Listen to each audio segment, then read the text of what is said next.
And welcome back, ladies and gentlemen, to another episode of the Mind of James. We have a returning guest and our favorite returning guest, Mr. Joe Buck. What's up, my man? What's good, party people? How we doing?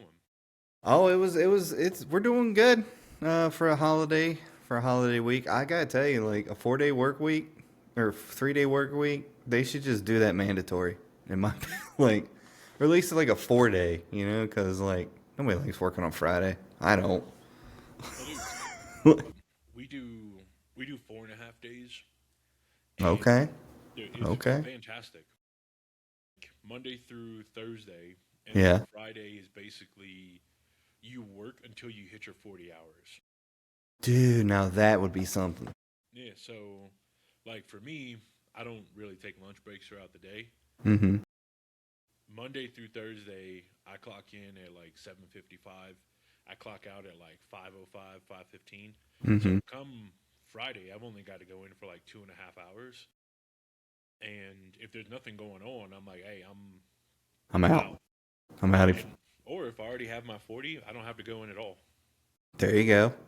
See, we had that one we had at one point we had at work, it was until you hit your when you hit your 40 throughout the work week. So it could be like, you work 3 12s and Thursday you're already halfway through the day, you're already on overtime, and then Friday's all overtime. We had that, then some guy ruined it, and now it's like you have to work 40 hours or like 8 hours a day, but anything after that, it's overtime. So you always got one guy that just ruins it all the time. Yeah, I worked when I worked in aviation.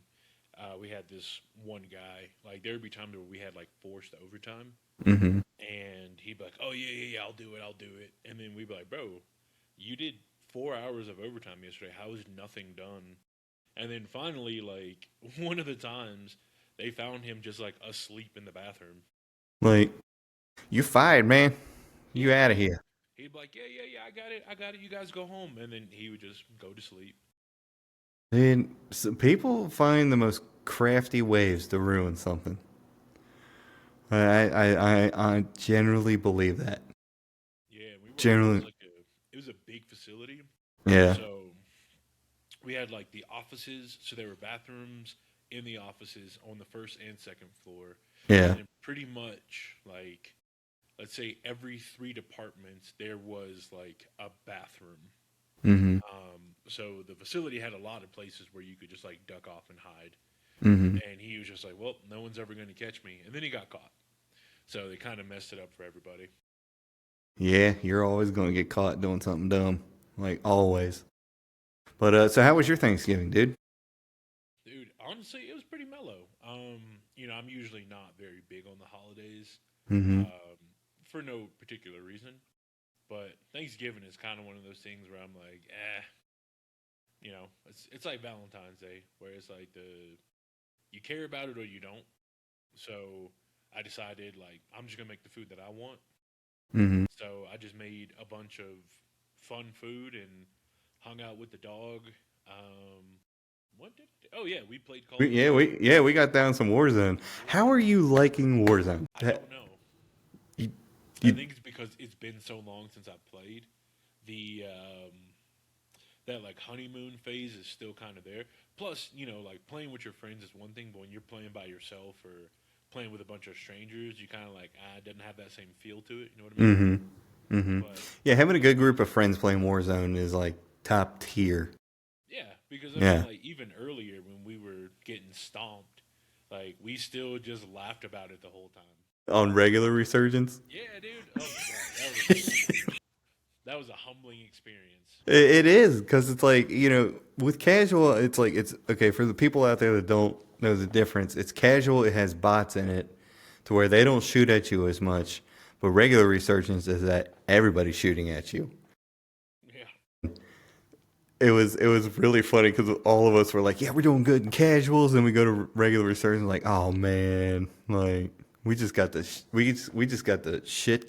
kicked out of us, and it was just like it's very humbling. It really is. Yeah. Also, Like for the record, let it be known, I was fine with staying in casuals. it would. That That was y'all who wanted to push Who? the. I think Cake suggested it, didn't he? No, I think it was Jit. Jit, Jit or I don't Jit or know. Cake. We're just Could gonna have been blame. both. We're gonna We're just blame gonna both. blame both of them. Yeah, Yeah, there we go. We're on the same page. it was so funny. Cakes too. He's like, man, my alien gun's not shooting that hard. Like, you got to hit somebody with it. He was like, "Oh yeah, my gun doesn't do as much damage." It's like, yeah, because you're not shooting people. Pretty crazy how that works. Dude, Cakes is a funny dude because it's like the only thing he wants to do on Sea of Thieves is just hit people with kegs, and like he's 007 when it comes to it. I gotta admit to him, he is, and that's you know that's all I got to say about that. Like that's all I had. That's all I gotta say. That's all I got to say. Yeah, But I don't know why my Stone Cold sounds like Forrest Gump and Stone Cold had a kid. yeah, yeah, Nah, I hell had yeah, one beer. Like, hell yeah. but like, it's fun to because I had a group of people playing Warzone like back in 2020, and I haven't really found that since. And it's kind of finally nice to have some people play Warzone with again. Like I enjoy Warzone. I enjoy the idea of it. It was always fun. It was just having a group of people. Like, and I know Call of Duty's going through a bit of a supposed to be going through a bit of a low point right now in Black Ops 7, and I can't understand why. Because 7's nice. I gotta say, between 6 and 7, I'd pick 7 with gameplay and moving and graphics and whatnot. Brother, I'll tell you, I've never played either one, so you're speaking French to me right now. Oh, so If you six, enjoy it, you enjoy it, man. so 6, I feel like is real grainy when it comes to graphics. And then 7 is just a lot more smoother, and the gameplay I feel is smoother too. 6 is very granted. 6 you can skirt around and do all your cool stuff, but like when 7 brought back the wall jumps, so you can like jump onto the wall and then jump off of it to get to somewhere higher instead of like I got to go around this way and got to go around that way. But I don't know. I just fancy myself Black Ops 7, and I know it's been getting torn up throughout the universe, like when it comes to new releases. Like Arc Raiders came out, and have you tried Arc Raiders at all? Nah, man. I mean, honestly, like until I downloaded Call of Duty to play with y'all, Hmm. I only played League of Legends, and then when I got Space Marine 2. Outside of that, I don't play anything else. Yeah. Even with that, like I'll go through bouts where like I'll play every day, and then I'm just like, you know what, man, I don't even want to touch my computer, and I won't get on for weeks at a time. But then usually I'm like, you know what, I haven't been on in a while.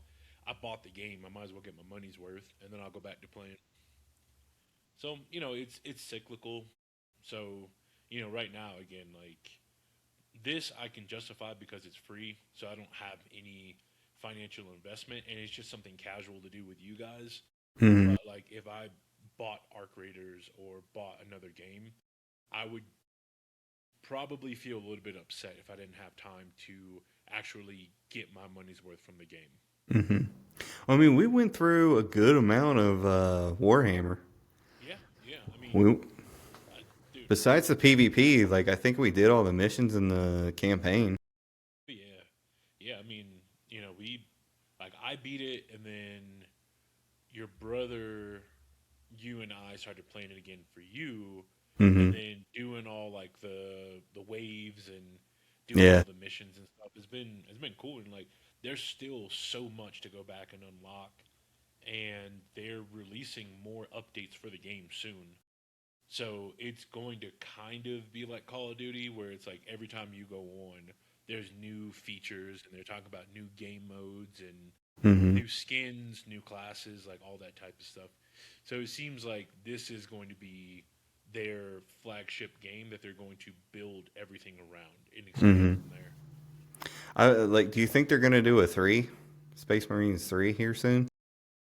Supposedly they've already started it, Okay. but I think so. Amazon has been working on a Warhammer 40K TV series, Yeah, we talked about that one episode with like Henry Cavill was his name. Yeah, He wanted to so get in Henry on it. Cavill. He's a Yeah, big. so he's the one he approached Amazon with it Mm-hmm. after he was removed from being Superman because he's like a big time Warhammer Yeah, fan. yeah. Yeah, so it was like his idea from the beginning, and he was kind of shopping around, and eventually Amazon was like, "Yeah, we'll do it." So he was like, "Well, I don't want to just like jump into a Space Marine battle because that's very hard to do." Mm-hmm. And he's also like, "I don't want to like do any sort of disservice to like the characters and the book and all that type of stuff." So he's choosing where he's going to start right now. So Mm-hmm. supposedly they got the green light and they're going to start doing it. So if there is a three, I imagine it's going to probably be around like the launching of the show, whether it's like right before Yeah, the show they yeah. drop the game, or it'll probably be like a few episodes in, or maybe after the first season they'll drop the game to like kind of collect those new gamers. So you like, hey, join in. This is the experience. Mm-hmm. I bet you it draws a pretty big crowd too. Yeah, The show will. because I mean, there's so many Warhammer games, Mm-hmm. like Warhammer Total War, the Space Marine series. Um, what there's Rogue Trader. There's the oh god, I'm blanking on it, but I mean, I think you and I went over it one time in Steam. At one point, all Yeah, of they're the games yeah. were on sale. So like, a lot of them are older games where they're like real time strategy games or kind of like Command and Conquer stuff like that. Mm-hmm. So all those games are available and they're pretty cheap. And it's also like a very casual way to get involved and learn about the game or to learn about like Warhammer as a whole, but also Mm-hmm. like play along too. Mm-hmm. Yeah. Yeah, I enjoyed the storyline of Space Marines too, and it kind of makes me want to go back and do Space Marine ones just to kind of like see what was back there. But and I also and if a three comes out, I'm definitely gonna get that because I like that campaign and like Titus and all his buddies, and I like the Irish dude. He was cool. Oh, yeah, yeah. He's But just what there. they didn't really harp on who was the guy who came down who had the guns on his arms, and he was Oh, Marnie is Calgar, dude. yeah, they really need to touch on him in a video game. You know what I mean? Well, he's one of those like very overpowered characters Mm-hmm. because he is the chapter master of the Ultramarines. Mm-hmm. So prior to Gilliman coming back, he pretty much like called the shots for Mm-hmm. everything.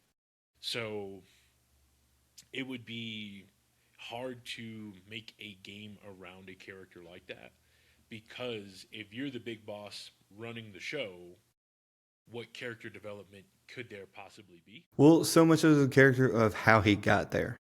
Oh yeah, okay, yeah, maybe that Like would going be that would like be pretty maybe he cool. was Titus, he had the position Titus has and then moved up or yeah or even a backstory of how where he was born. You know what I mean? Like in a video game sense. Yeah, dude, I Marnie's Calgar is cool as hell. Like there's there's been a lot of really cool chapter masters for the Ultramarines over the years. Like that video I sent you about Captain Titus and Mm-hmm. like the timeline of how it went from Space Marine 1, the retcons that they made to make it all canon again is Mm-hmm. honestly really cool. Mm-hmm. And like Titus is also a really fun character. He's a beast of a character. I love him.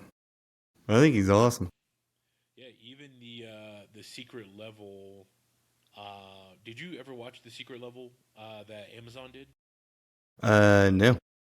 So Amazon chose like a bunch of different games, Mm-hmm. and they made like short movies, kind of like Love, Death, and Robots.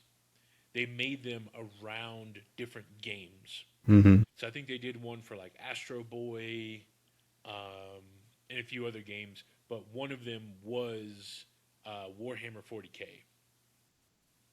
and it is a really really cool episode. Okay. And And it's on Amazon? yeah, yeah, yeah. It's called Okay. Secret. It's called Secret Level. Secret level. Okay. Hmm. I'll have to remember that. Secret level. That's interesting. And it's funny how Amazon picked it up. Like, I kind of feel like Amazon's going to be like, you know what? We're just going to do everything and see what sticks to the wall. Well, that's the interesting thing is because they're not a like a production company. Mm-hmm. I think they're like classified as like a wholesaler or whatever they're classified as.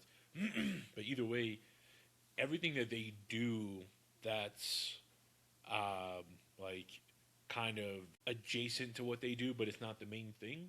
Mm-hmm. If they make money off of it, great. But if they make losses or if they lose any money, they just write it off at the end of the year, and they get all that money Yeah. back. Okay. Okay. That makes more sense. Yeah, it's why like Apple has like their streaming service. Mm-hmm. You know, like I don't know a single person who has Apple TV, like personally, but apparently they just have all these shows. They throw all this money at it, and like they have like all these IPs that are on there. Apparently they're pretty good. I'll never know. but but at the end of the year, you know, if the show bombs, they write it off, make something else for Jason Momoa to act in, and if it's good, people tune in and watch. Yeah. Also, I've never seen someone who has played the same role in so many TV shows before in my life. Who, Jason Momoa? But yeah, every single thing. Like, does he do the same character? Is he like the Keanu Reeves of big buff dudes? Yeah, he's kind of like Jason Statham, where it's like he's always like the Okay. wild guy who just like grunts, stares deeply into the camera, and then yeah, basically Yeah. yeah. Because I mean, he had um he had a show where he was like a fur trapper, just like beating the hell out of people. Then he had another one where he was like an indigenous person beating the hell out of people. He had another one where he was like a blind person. Wait a minute. Wait a minute. Let me guess. Beating the hell out of people. You figured him out. Ah, man, dude. Then you had Man. Aquaman beating the hell out of people underwater. Yeah. Um, Fast and the Furious beating the hell out of people in fast cars. Mm-hmm. Like I can't think of a single thing where he is not that guy. Yeah, I can't eat.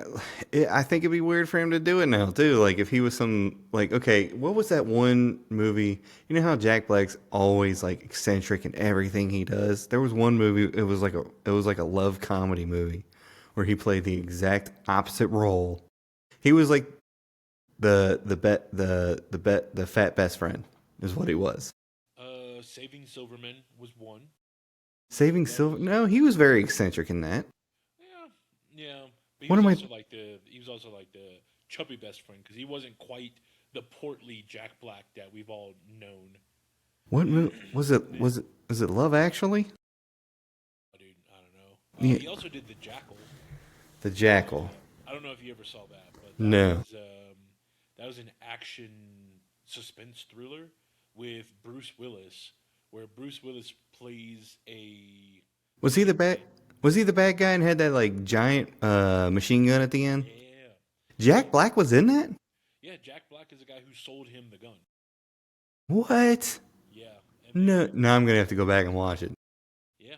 Also, the first dude on dude scene that Bruce Willis ever did. Maybe the last one. I'll never know. Wait, Bruce Willis had a dude on dude scene.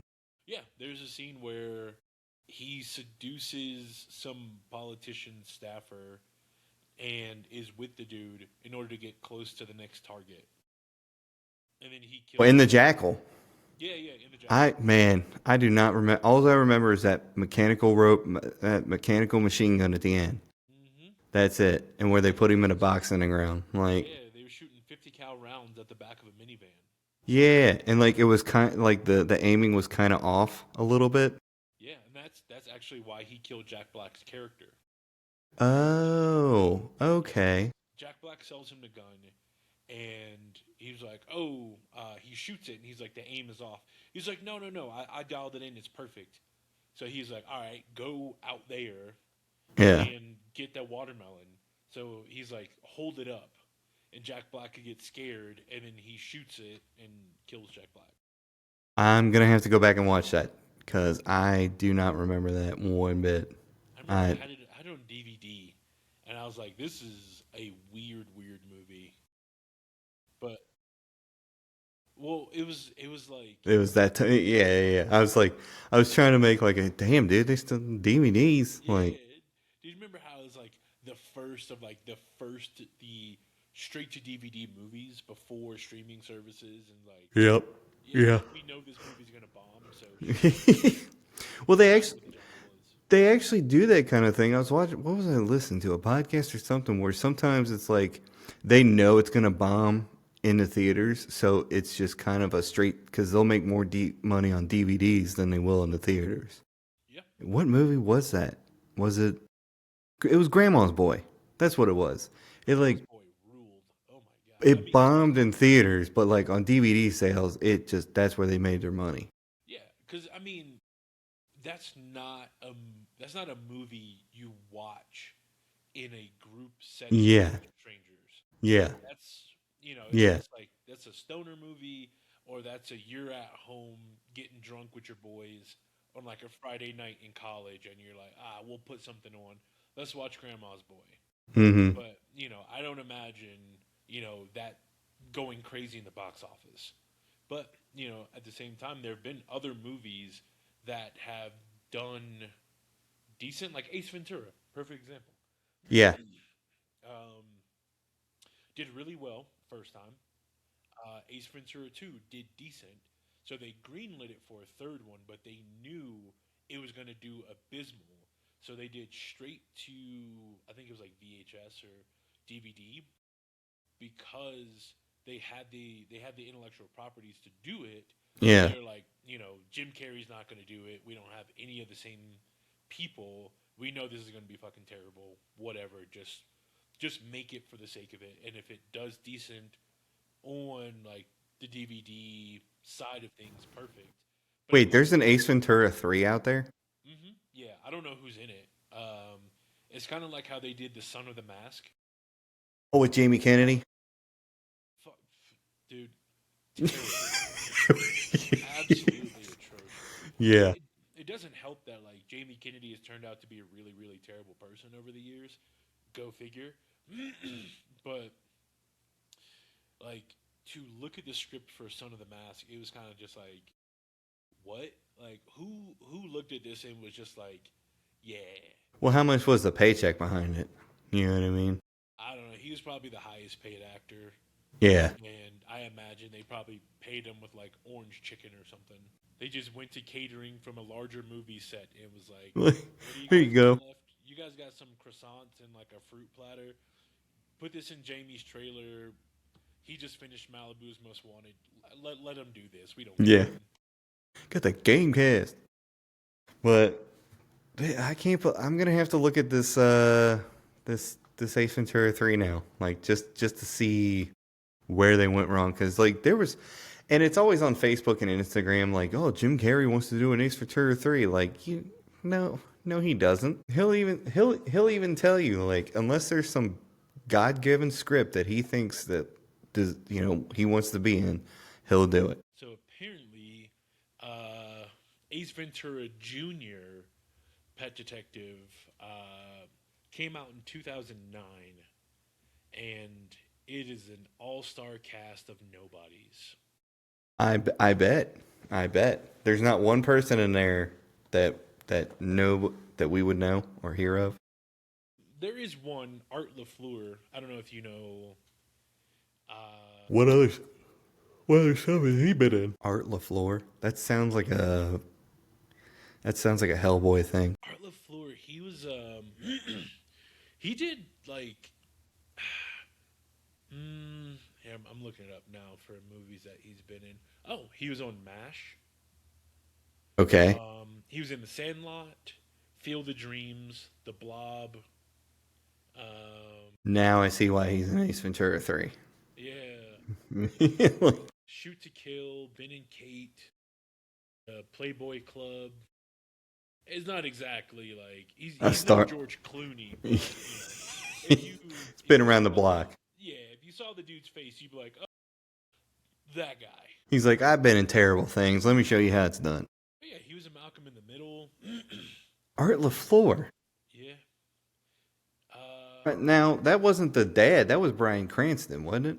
In middle, Malcolm in the Middle. Yeah, yeah, but I think he was like one of the neighbors. Oh, okay. Yeah, Yeah, but I would say probably like perfect. Sandlot. That was good. He was in Death Warrant with John Claude Van Damme. Never saw it. I'm not a big Jean Claude Van Damme fan. Dude, you're missing out. I'm that way. Watching a Dutch guy get coked up and run around a movie set, amazing. Okay, you've caught my attention. Oh, apparently they did a horror comedy movie called Dahmer versus Gacy, and it's the zombies of Jeffrey Dahmer and John Wayne Gacy fighting it out. It's like a low budget Freddy versus Jason, which was already low budget. They make. What won't they make? Like, what won't they make? And I figure like if there's a studio out there or someone with enough time and money, they'll make anything, dude.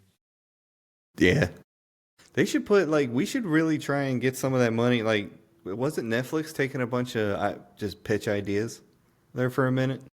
They, dude, I don't know. Netflix will take almost anything. Just saying, we could come up with something good. So I actually had a movie thought.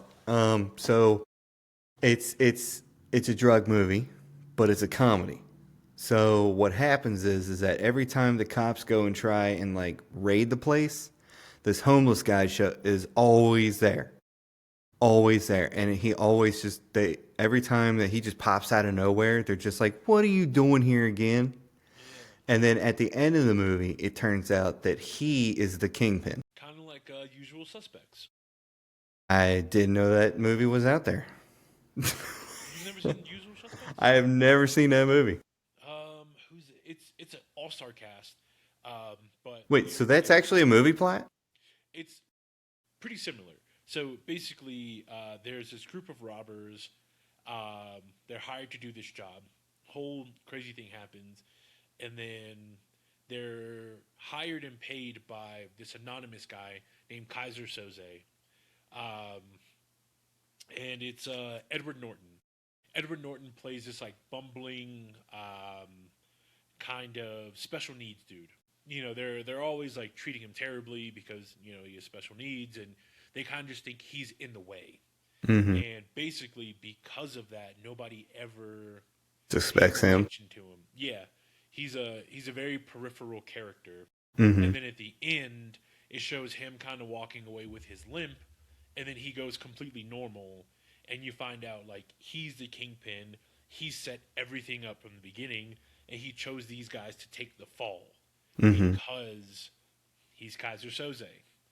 Uh, Pretty similar to Den of Thieves. Dude, now Den of Thieves was a badass movie. Yeah, but it's similar idea. Yeah, because that one guy, he hired that team, and then he got away at the end. Yeah. Yeah, yeah, yeah. Then they did Den of Thieves 2, and I was like, I have no idea what's happening. I don't even want to watch that. Wait, I know they did it. Was it any good? I don't know. Let's see what Rotten Tomatoes says. Yeah, let's take a look. Oh,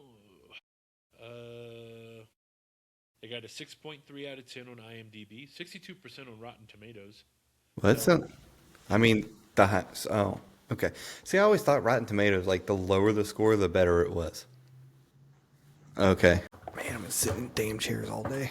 But yeah, so that movie, I mean, we could still make it. You know what I mean? yeah, But, like, it's got to be a comedy. yeah. I started working when I was really into taking psychedelics. I actually started writing a series that I was doing, and I Hmm. wanted to pitch it to, at the time, Adult Swim. Okay. It definitely would have gotten me into a lot of hot water. May I ask? Yeah. Just So give me like a, you know what? Just tell me about it. it was going to be called Holy Shit. Okay. It's about this guy, um, really bad luck, a Okay. series of things going wrong in his life. Okay. His only saving grace is his really cool roommate. Okay. has a girlfriend, really shitty. They break up. Um, Hardcore atheist, which does have a lot to do with his character. Mm-hmm. Uh, he starts being constipated. Just out of nowhere. It's a it falls in line with this series of unfortunate events. Okay. Terrible girlfriend breaks up with him, gets fired from his dead end job. His car breaks down. And now, on top of that, now he's constipated. Okay. Um, One night, he has this really weird dream. Like, we've all had these dreams where it's just like flashes and images, and he wakes up, feels sick. All of a sudden, he can take a shit. Okay. So, I don't see where the hot water is yet. you will. Okay. Okay. Okay. So, as the story begins to progress, every time he has these dreams, they become much more vivid and much more lucid. So instead of just like flashes and images, it's starting to slowly come together. Okay. He, through doing studies on what he's seeing in his dreams, he finds this prophecy Okay. that Jesus was in fact not a virgin and ended up having a child with Mary Magdalene, which was always a Conspiracy. yes. Yeah. Yeah. Um, he finds out that, along with his best friend, who's also his roommate, the best friend believes that he is the last living descendant of Christ. Because he is a hardcore atheist, he does not believe that. He just thinks it's a weird series of coincidences. Okay. Catholic Church is after him, and they are the ones who have been leading to all of the terrible things that have happened to him in his life. Mm-hmm. Like his parents dying, like why he had to move so much around as a child is because like his family knew, but they were keeping it from him until he was old enough, but eventually they died. Mm-hmm. Um, so, again, every time he has these dreams, he wakes up and he has to shit. The shit starts to take a form. Okay. Okay. I think you have started to figure out why this would get me in a lot of trouble. Okay. Catholic Church, they don't really like being made fun of. Go figure. Um, Okay. the devoutly religious community doesn't like the idea of Jesus sleeping with a prostitute. Um, Okay. this is all to prevent the end of the world. This shit is to prevent the end of the world. Well, the last living descendant of Jesus Christ is the person who's supposed to stop the Antichrist. Mm-hmm. Catholic Church wants to keep their power. Mm-hmm. So, if that means the world ending, so be it. But just like with real Jesus, if the last living descendant of Christ turns out to be a real person, they can undermine Catholic Church's power and be like, hey, this is all bullshit. Do what you want to do. So the Catholic Church is trying to kill him to stop him from realizing it and fulfilling the prophecy. Okay. Okay. Okay. Now I see where the hot water is coming from. Yeah. Yep. Yeah. Basically figures it out, and um, the ending is him finally seeing the last visions of Christ in this dream, and he wakes up and he takes a shit, and it looks just like a crucifix. Okay. Okay. You know what? I would have to say that it might get you in a little hot water, but Yeah. I'm not saying it's gonna make it boil. I mean, the Catholic Church has a lot more to worry about than a TV show being made. See, it's less the Catholic Church and it's more the people that practice the faith of Catholicism. I feel like they True. would be very upset. And But you have the First Amendment to cover you, freedom of art and speech. So I yeah, mean, that I doesn't don't. stop people from being pissed off with you. Hey, there's no such thing as no rating is better than or a bad rating is better than no rating. Yeah, Yeah. It's like I the I did pitch it. See what happens. well, I'm. I actually started writing it, and then when I stopped doing as many psychedelics, I was like, what was I thinking? And Sounded good at the time. well, at the time, I was watching like a lot of very strange movies, Yeah. um, like the Call of Cthulhu was one, which was That's actually it was a game. wait. That's a Metallica song too. I'm sure it's loosely based on H.P. Lovecraft. There's a movie. It used to be on Netflix. I don't know if it still is. Um, I think it was called like The Last of the Lovecrafts, which is kind of where the basis came from. Mm-hmm. John Dies at the End was like another movie that I watched at that time. Dale and Tucker versus Evil. Um, all of these were like big influences for me at the time because they were very strange indie movies that I Mm-hmm. thought were really cool. Mm-hmm. Um, and then there was Odd Thomas. I loved Odd Thomas. I was talking to someone about this last night. That is the first movie in a very long time to make me cry. It was also the last movie that Anton Yelchin, I think that's how you say his last name. It's the last movie Anton Yelchin did before he died. Mm-hmm. Do you know who that is? Anton Yelchin. Yeah. Never heard of him. He was like, let me see what movies he did. He was in Star Trek, Star Trek Beyond, Fright What's Night. okay?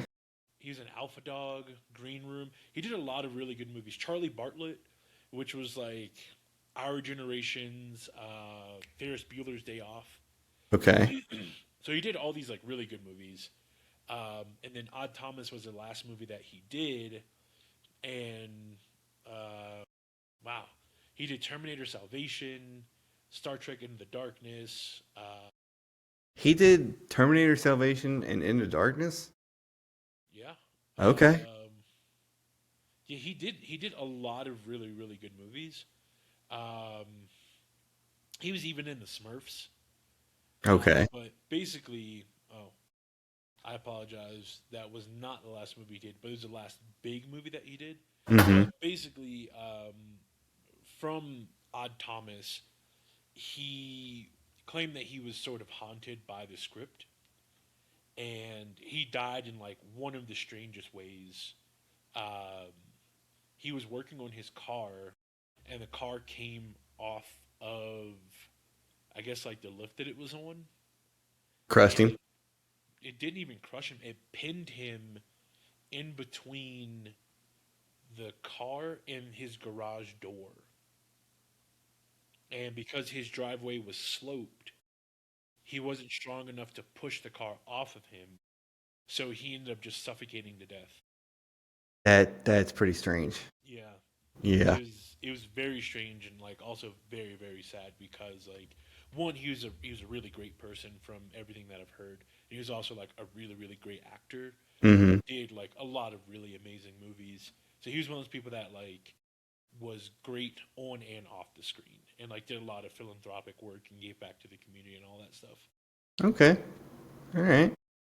Yeah, but all those movies influenced my script. Well, What was the name of it? the script that I wrote was called Holy Shit. Holy shit. That's right. Yeah. Yeah, Holy shit. Well, yeah, just put like holy sheet, like Sheet. yeah. I also started writing a script for. It was pretty similar to like Workaholics about a Mm-hmm. guy who sells his soul to the devil, and then a demon shows up to collect it. Guy freaks out, and the demon's like, "Dude, look, I don't want to be here either." Like, turns out going to art school in the demon world was not worth it. Yeah. So now he has like a dead end job collecting souls. And the guy's like, "Look, man, like you don't want my soul." And he's like, "Yeah, I don't, but I need to pay my rent or I'm gonna get evicted." And the guy's like, "Well, my roommate just moved out. I could use a roommate." So now it's just this guy and this demon. Wait a minute. You wrote that? Yeah, Dude, pitch that one. pitch that one. Yeah, I was also at the time I was just eating a lot of psychedelics and playing video games. Well, just send it in. I don't Well, see like that one actually sounds like a real. It could be a real funny, comical kind of thing. Like I would actually pitch that one. yeah, I thought about it, and like I had friends at the time who were like producers, and they were like, "Oh yeah, this is actually kind of funny." And I was like, "Cool, can we record an episode?" And they were like, "Not for free." And I was like, "Ah, yeah, that's cool because stuff costs money." Yeah. And yeah, I mean, it doesn't. There's nothing wrong with like typing it up and actually emailing it to someone. You know what I mean? Like it's taking that chance, and I feel like a script like that, like it caught my attention pretty quick. Just sitting here listening to it, like I could see. I don't know, like Jason. What is it? Jason Bateman being the guy who needs the roommate, and let's just throw out a character. You know what, David? You're gonna hate me for saying this, but Jason Momoa, I'd say playing the demon. it's just big ass Jason Momoa being like, "Oh, Yeah, I you wanna go mean, to take your soul, dude?" imagine like like Jason Momoa could kind of have that thing. He's got that bulldog look, big old muscly brawn dude, or I don't know, who else? Who would be? There's so okay, a demon buying or collecting souls. You don't really need a big muscly dude for that. Let's throw I don't know, John Hamm. John Hamm could be play the demon. That would be pretty funny because he has like that naturally Yeah, debonair look and yeah. voice. I would say, and even if you do send it to him, be like, look, here's Jason Bateman and John Hamm. Feel like the characters will be great. You know what I mean? Like it never hurts to try. Yeah, yeah, maybe.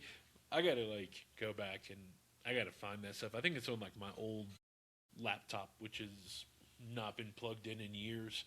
But yeah, it's just one of or two of I guess many creative outlets that I've In the world we live in, tracked dude, down over the years.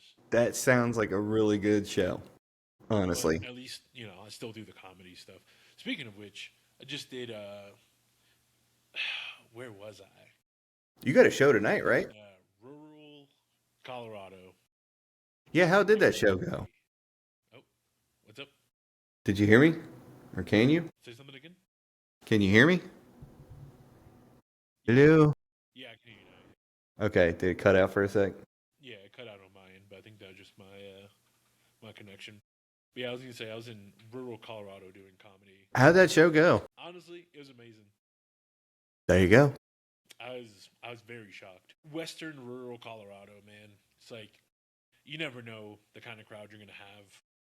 And you're never really sure how they're going to like receive you. But even more so, I think like when you do comedy in new places, you never know if it's going to translate, right? Mm-hmm.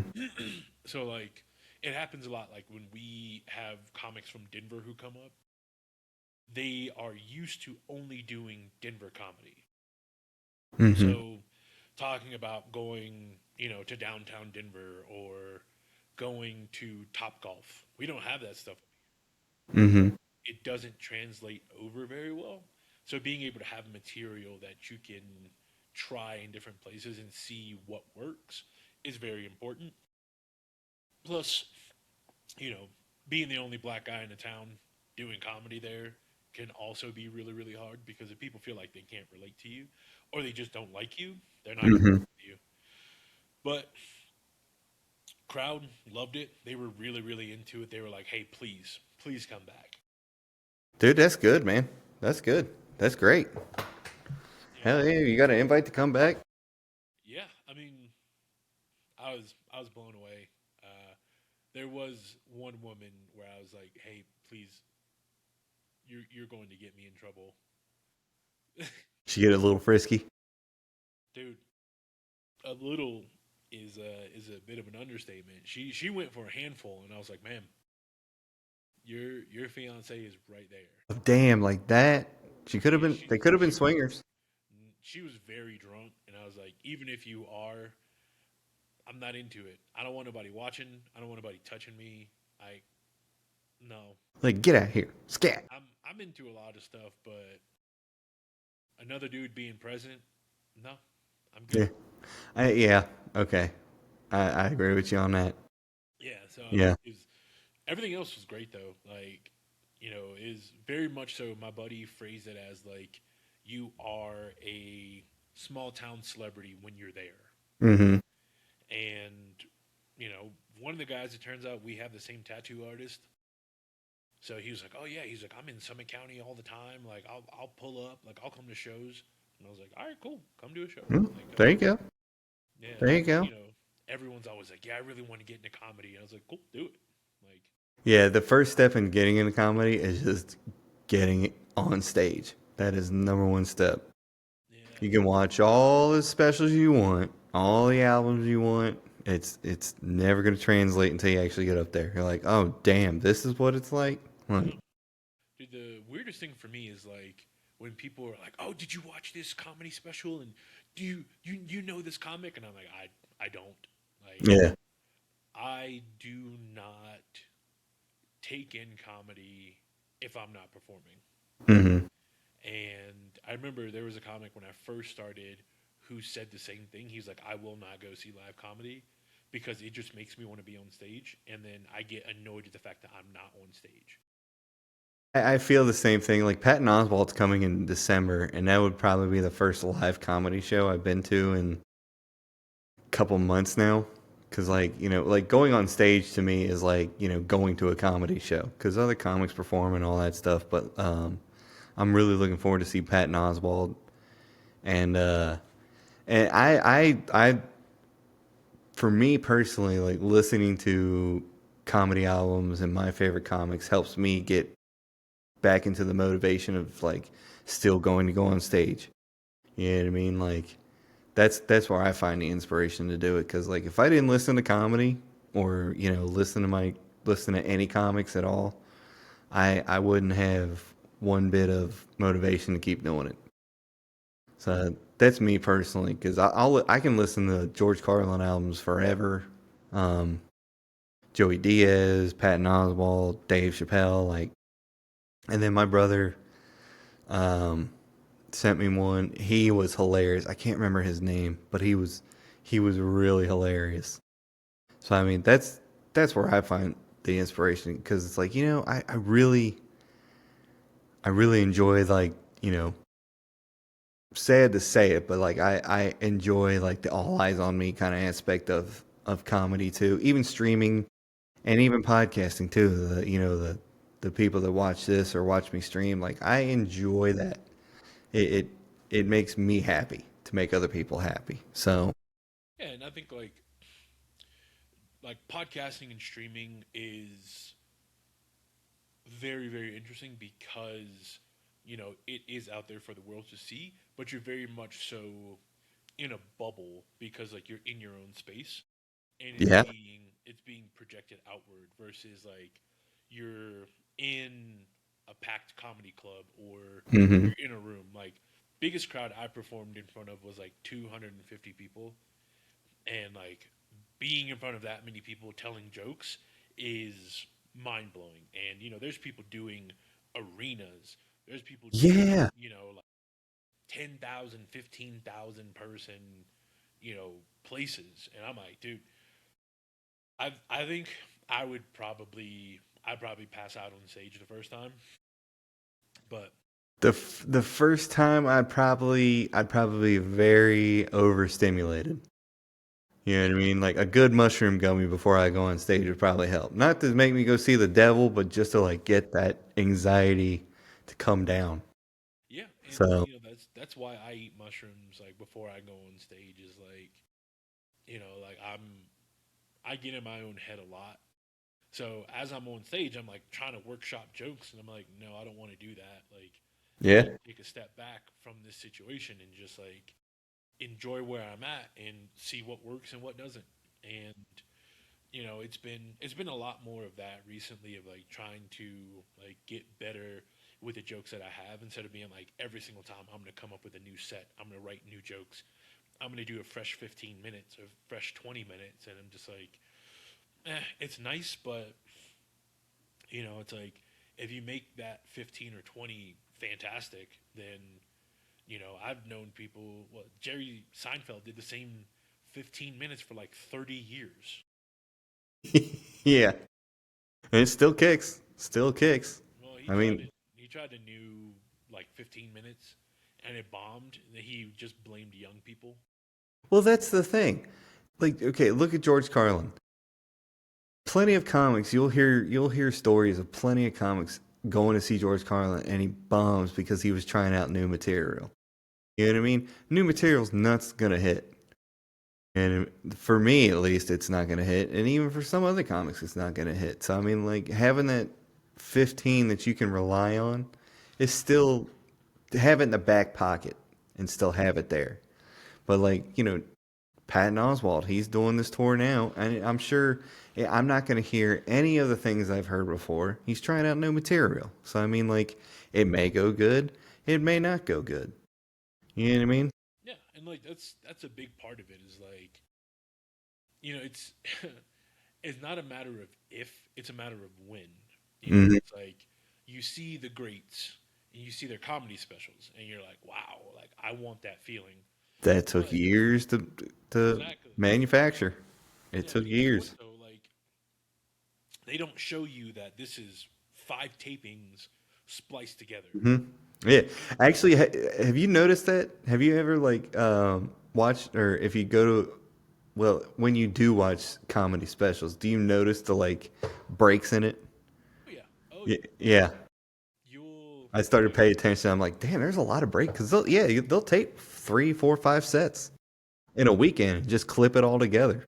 yeah, oh yeah, they do it all the time. Like sometimes they'll do it in different cities, Mm-hmm. and then they'll have the comedian wear the same outfit. They'll have the stage set up the exact same way. But it's also why, like during tapings, you're not allowed to get up and walk away. You're not allowed to like do all these things because they're very much so like, hey, this has to be consistent across the board. Mm-hmm. And And but Gary Owen was the one. He's a comic from Cincy. yeah, yeah, He did two specials, and and he even said it. He was like, I didn't have two different shirts. I just wore the same shirt, and we just taped 2 different hours. And I was like, well, and that's what I like. Like he released, because you see all these different comics release different specials with different outfits. He was like, I didn't have a different shirt, so I just filmed it just like that, and I released it. And both comedy specials are awesome. I still love those. I'll listen to them if I have nothing else to listen to. I burned out all the podcasts or music. I'm like, let's just turn these specials on because they're good. And he's from Cincy, so I mean, yeah. I've so like Gary Owen. I've like kind of watched stuff here and there. Like there are a handful of comics where like if I come across something like they did, like this isn't happening or a don't tell set or something like that, I will be like, oh, okay, like I really like this person when I was younger. Let me see if it still holds up. I like Roy Wood Jr. Think he's hilarious. I've always thought he was really funny, but he's just one of those naturally funny people. Like he doesn't even have to be telling jokes. He can just be in a conversation, and you're just like, dude, like this is wild. But then there are other people where I see them as like guests on shows, or they're like a guest on a podcast, and I'm like, wow, this person is hilarious. hmm. And then I watch their comedy, and for me, it doesn't always translate because like there are people who are situationally funny, or in a conversation they are really funny, but when it comes to like the whole setup of a joke, something's just Yeah, lacking. yeah, Like yeah, yeah. it's the same thing like with people, you know, they're like, oh man, like I really want to do comedy. I'm like, hey, you should do it. And they're like, ah, well, like I My, don't really. my family tells me I'm hilarious. Like, Yeah, but yeah, I bet they do. They also tell you you're handsome. They yeah. give you a card with money in it every year.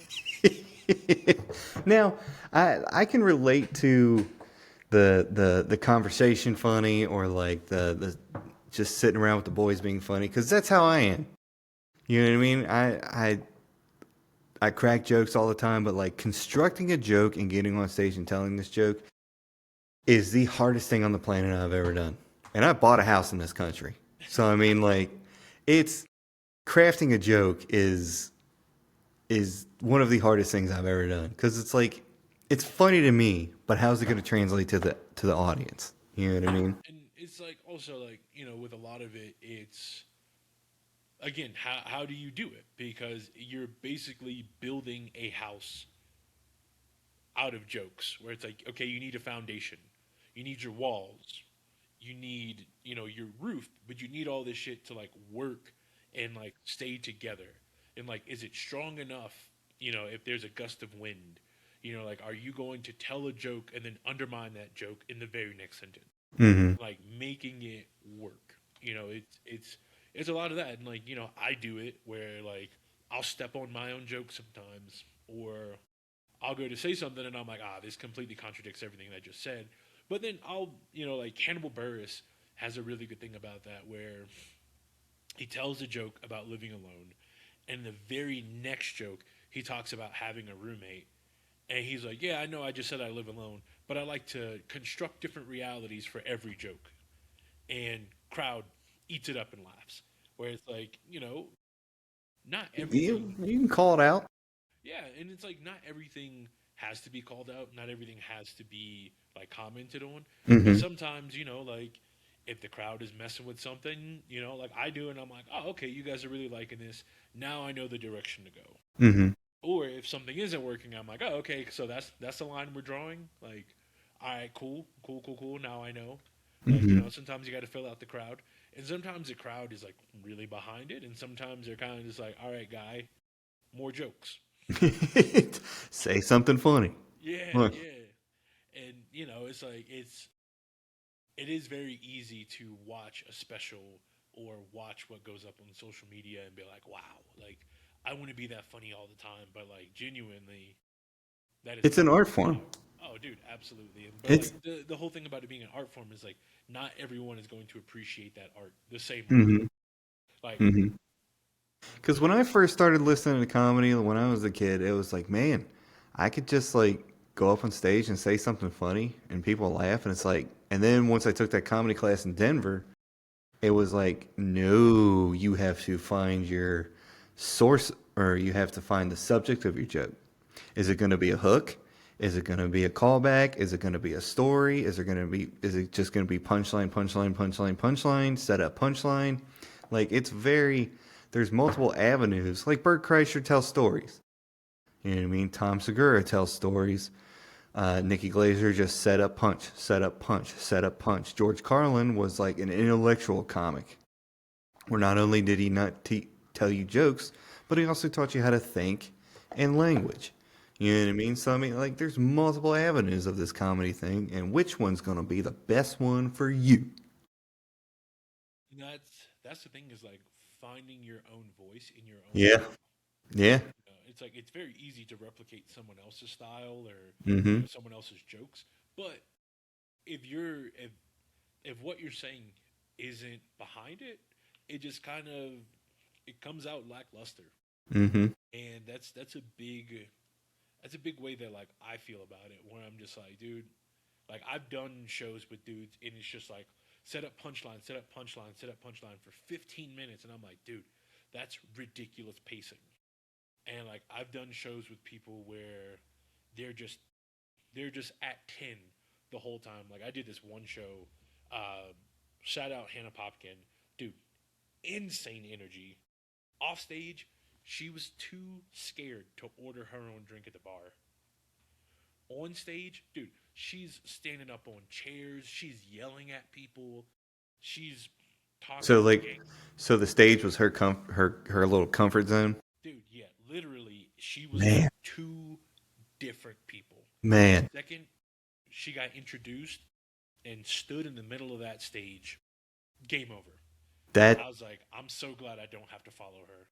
Well, I mean, just like in that sense, like if that stage is your comfort zone, man, I'm completely jealous of that. I'd love to say that. I'd love, you know what I mean? I'd love the stage to be that comedy stage to be my comfort zone. Yeah, and Yeah, I think it can be. It's like building people. repetition about it. Like, Well, even more so, I think is like, who is it that you want to be when you're on stage? what is it that you want to get across? Mm-hmm. Do you want to be like the most outlandish version of yourself Mm-hmm. and say all the most ridiculous things that you've thought in your head? If so, are you prepared for what that could mean? And for me, I say ridiculous things all the time. Like in our group chats, in conversations, in passing, I just say dumb stuff because it's what comes to me. Mm-hmm. But like on stage, I've been yet to hit that stride where I'm just like, yeah, I'm gonna say some ridiculous shit. But it's also like, does it come naturally to you, or again, are you just saying things for shock value? Mm-hmm. Like Yeah. a buddy of mine was hosting this show, and it was an open mic, and this dude signed up, and he turns to his friends, and he's like, "Dude, tonight I'm gonna push the envelope. Sexuality, racism, Ooh. homophobia. I'm talking about all of it tonight." And then he turned back to my buddy, and my buddy looked him dead in the face and scratched his name off the list, and was like, "You can do that somewhere else." Good man right there. Scratching that name off. Dude, I thought that was funnier than anything that this dude could have said on stage. Because again, there's a lot of Yeah. people like when you're funny enough or you have a good enough vehicle, you can get almost any joke over with a portion of the room. Mm-hmm. But if what you're doing is just to push the envelope, Mm-hmm. then Yeah, it's ain't. what's the point? You might You as ain't well gonna go far. you might as well be in a golf cart trying to pull a mobile home uphill because you're not going to fucking go anywhere. You're never going to get any traction. And but like you look at George Carlin, you look at Dave Chappelle, some of these people who definitely sparked outrage, but also you had to think about what they were saying because to a certain extent, what they were saying made a certain amount of sense with certain people. Mm-hmm. And some people are just going to laugh for the sake of laughing. But Mm-hmm. again, like if something is delivered well enough, the crowd will receive it, whether positively or negatively. Mm-hmm. Because the worst thing is to put your all into something that you want to say and then it just falls flat. No Mm-hmm. response whatsoever. It's just like, this sucks. Yeah, I agree with you 100%, my dude. I agree with Yeah. you 100%. Comedy, and comedy is that one thing where it's for me. It would be one of those things where it's like I'm either gonna put my all into this or I'm not gonna. And if I dabble into it, I'm really having that hard problem where it's like I want to put my all into it, but I also kind of just want to dabble for right now. You know what I mean? But I mean, we'll see where life goes. We'll see where life takes us. But what you Yeah. got going on tonight? You got a show going on tonight?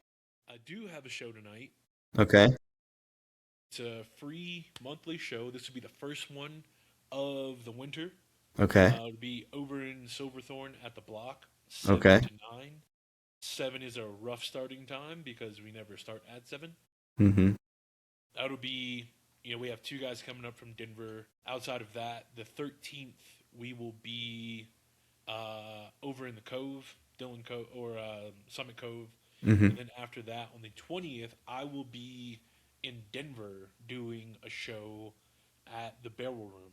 Okay. Yeah, the barrel room. We talked about that. Yeah, yeah, Yeah. I'll be there, and then I'm actually gonna start applying to different festivals after There, that. there you go. Yeah, There you go. we'll see what happens. Apparently, it can be pretty hard to get onto a festival. Um, I've talked to people who do circuits, and I've talked to people who are way more established than I am, and a lot Mm-hmm. of them say like, "Hey, do not be discouraged because sometimes it is more about who you know versus how funny you are." True. True. Yeah, yeah. Yep. So there's some coming up that I kind of just want to be like, I just want to see if I can get on this you know Mm-hmm. particular one just to be even if it's like a featured act.